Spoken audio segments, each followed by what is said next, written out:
I'll turn the mic over to Sarah and we'll get the panel going. Hi everybody, I'm going to be quick because we're a little bit late. So this first session, we're going to have Jürgen Plenary, Courtney Coble, and Eric Stetson.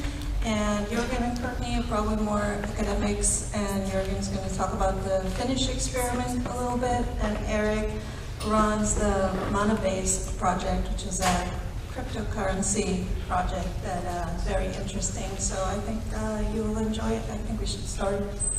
All right, Jürgen's first.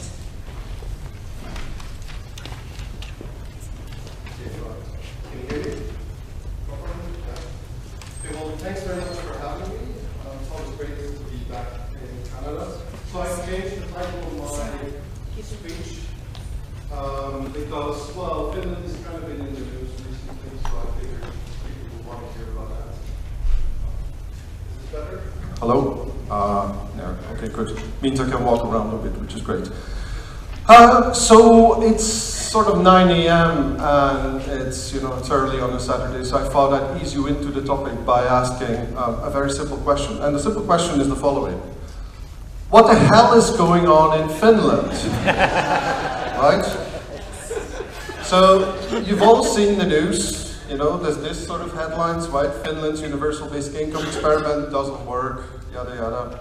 Finland, second thoughts, giving free money to jobless people.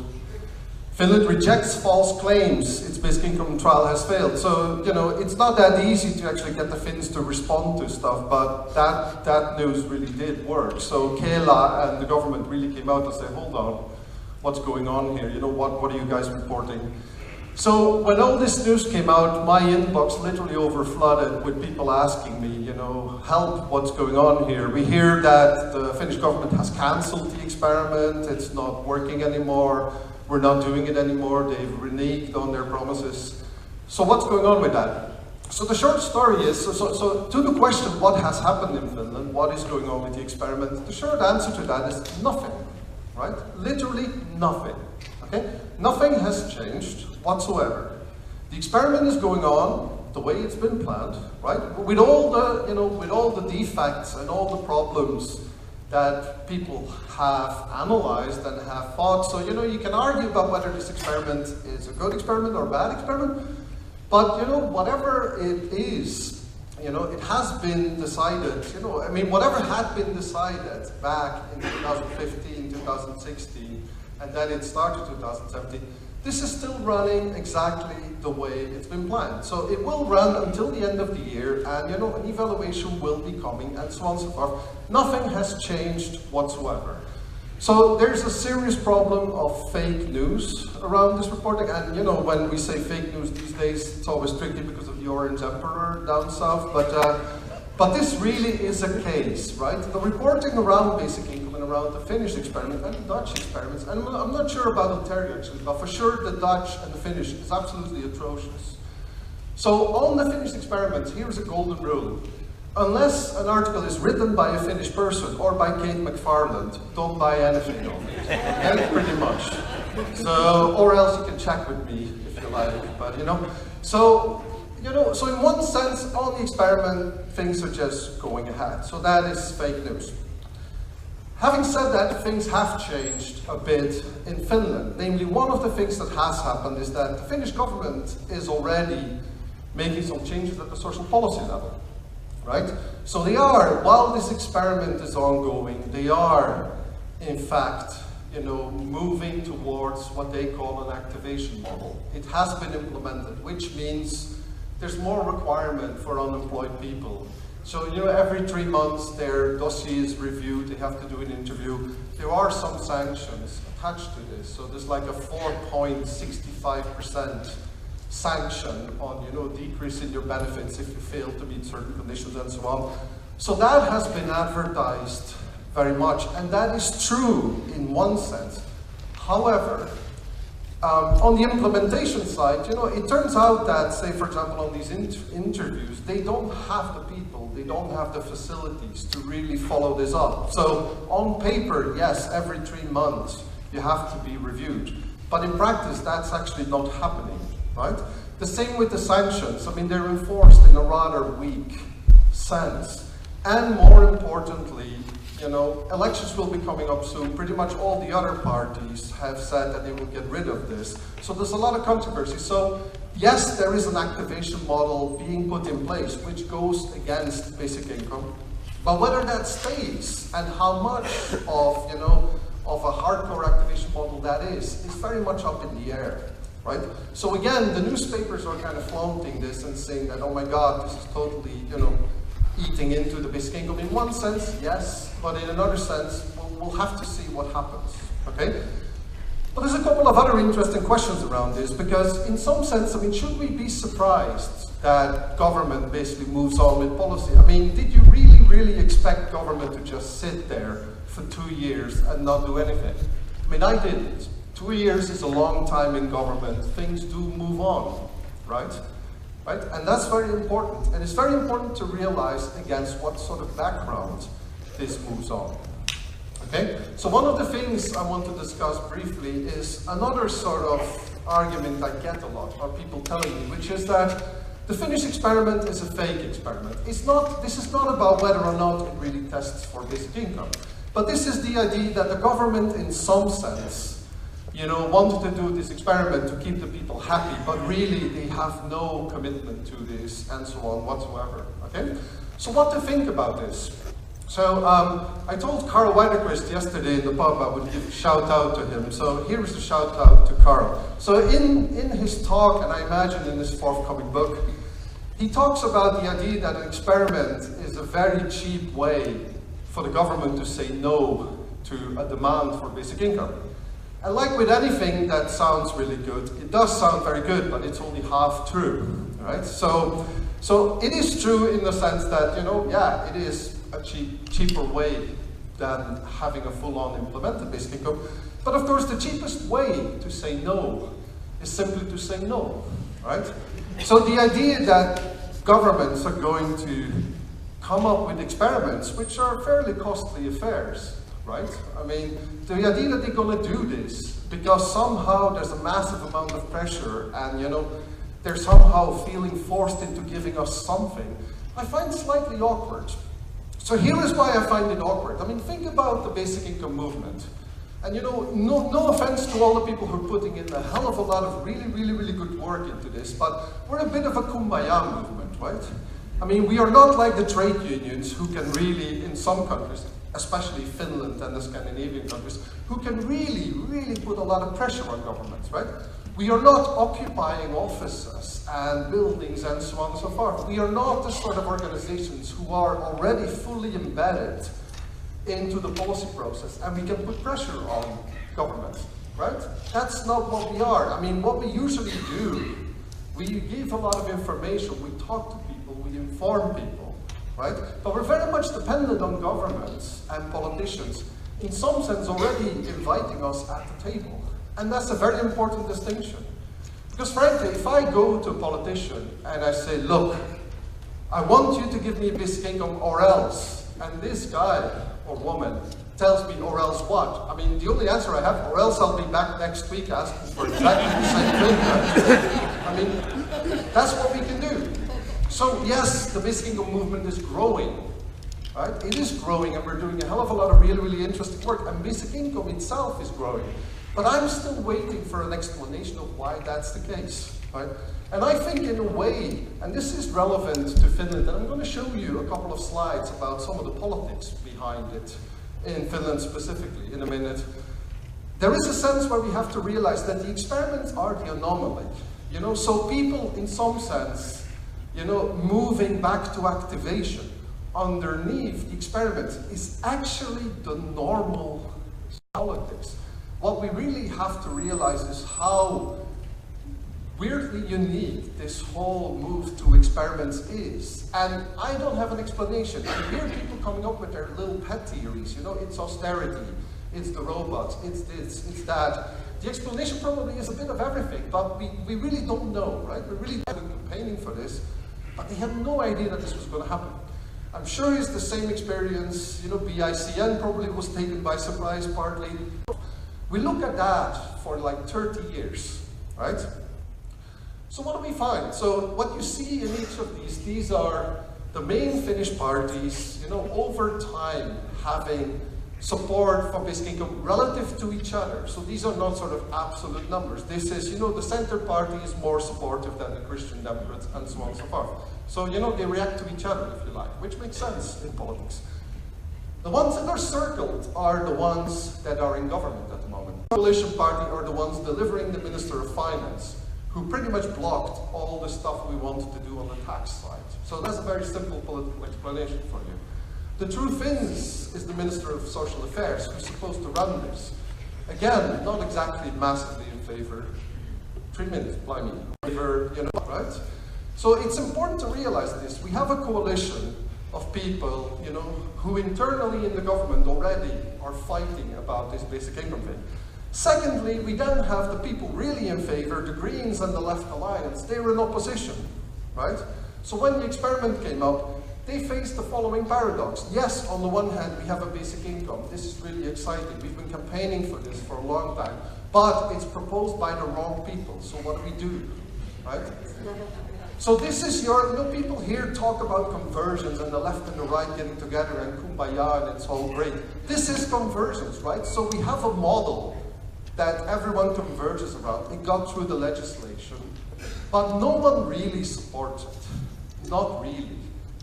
So that doesn't bode very well for prediction. So this is a problem of conversion, the politics of conversion, which is you may actually literally eat into your support.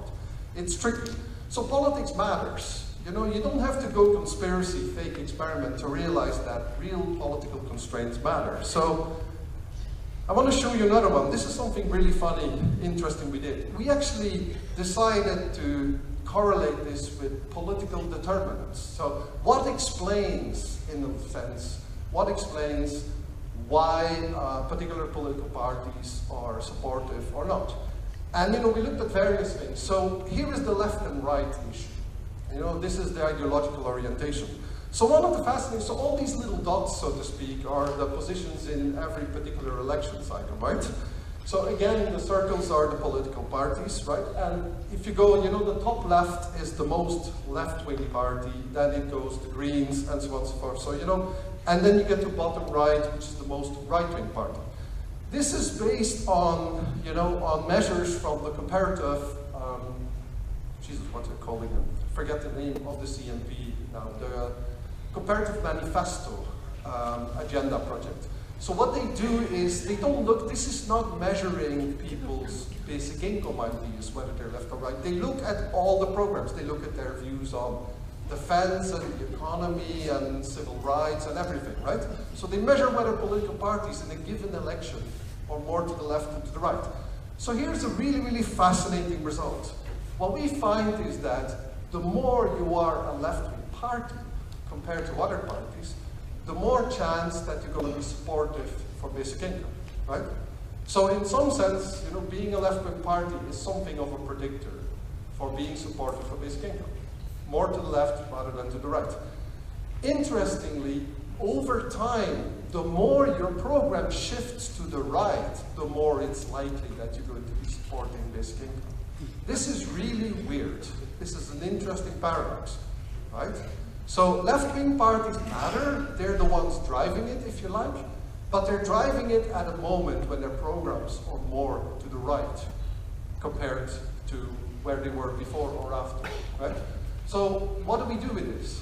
This is really tricky, right?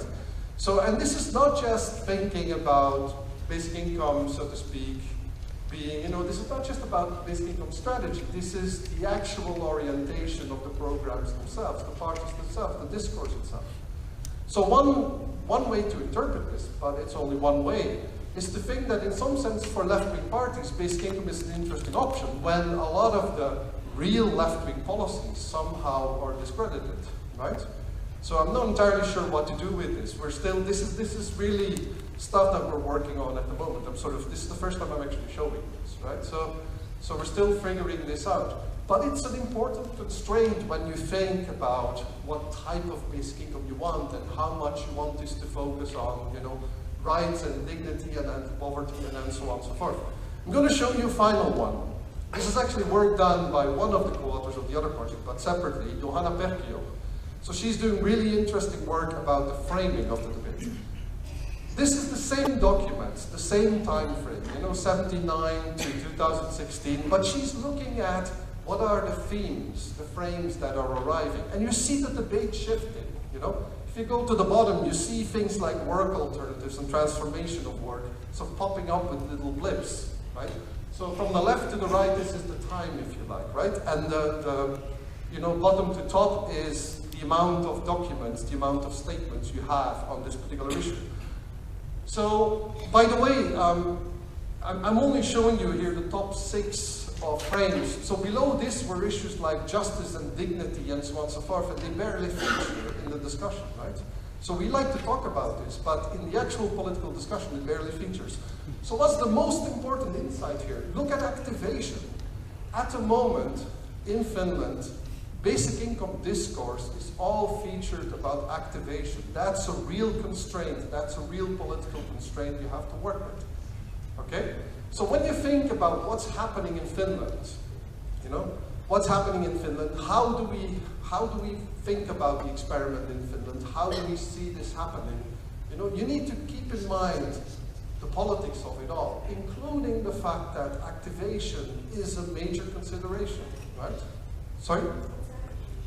Activation as in work activation. So, being able to integrate in the labor market and so on.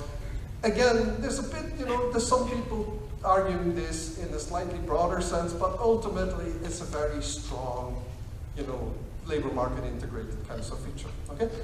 So again, this is just showing you that, simply thinking about the experiment, oh my God, what is the government doing here? In a simple sense, makes no sense. Like, we need to be very concerned and very alive to the political constraints. So I'm going to stop this. Can I have 30 seconds? Yeah. Just finish this. There's no take Sorry? No, I deliberately keep watching there because I know the time management is on this. So what do we make of this? So the first big point is politics really does matter. And politics is going to be different in different countries. So this is Finland. I mean, things may be different in Canada. Things may be different in the US. But we need to really, really get a handle on this. So one of the things that I noticed we talk about, say for example, when we talk about this question about should this income be universal or should it be in terms of a negative income tax? I mean, I am definitely in the camp that this depends on where you want to implement this, right? To me, that's very straightforward, okay? Real constraints are going to matter. So having this discussion in the abstract, that's all great, but eventually we need to bring it down to what works in particular areas. And everything in politics is partly about trade-offs and about compromises, and that's a reality we need to work with, right? So the second thing then I want to say very, very briefly is, where does this leave experiments? Because in some sort of way, I mean, what I'm basically arguing is it's perfectly rational and perfectly reasonable to think that, the Finnish experiment in some sense is going to happen, or it is happening, but underneath this, the political constraints are going to push us in a direction that may not end up in an implementation of basic income, right? So this idea that Finland definitely will have a basic income, as people were arguing 2 years ago, I mean, I never believed that in the first instance, but all the political forces, so to speak, show that this is really, really tricky. But there's a lesson for this. There's a lesson for us as activists and advocates, which is politics matters and the fight matters, right? So this stuff is not going to go away. You need to engage with this. One of the big mistakes that Finland did, both the activists and in some sense, people more generally promoting, is this idea that now that we have an experiment, we'll just we'll wait for 2 years. We'll wait for 2 years, we'll back off, we'll see what happens, we'll have an evaluation, then we'll all sit back around the table. That's 2 years and a half, which is a lifetime in politics. Meanwhile, policy shifts, discourse shifts, you name it, right? So constant engagement, to me, is a big, big issue when it comes to things like experiment and so on. One final point. Does this mean that we should not have any experiments? Right? People often say, well, given all these constraints, why don't we just get rid of experiments? So the people who have come to this debate in the last 5 years may not remember this, but the people who've been doing this for decades know this. Remember where we were 15 years ago, when we were talking about this stuff in front of 3 people in a dark basement, while everyone upstairs was laughing at us. Anyone wants to go back to that time? I didn't think so. Thanks very much.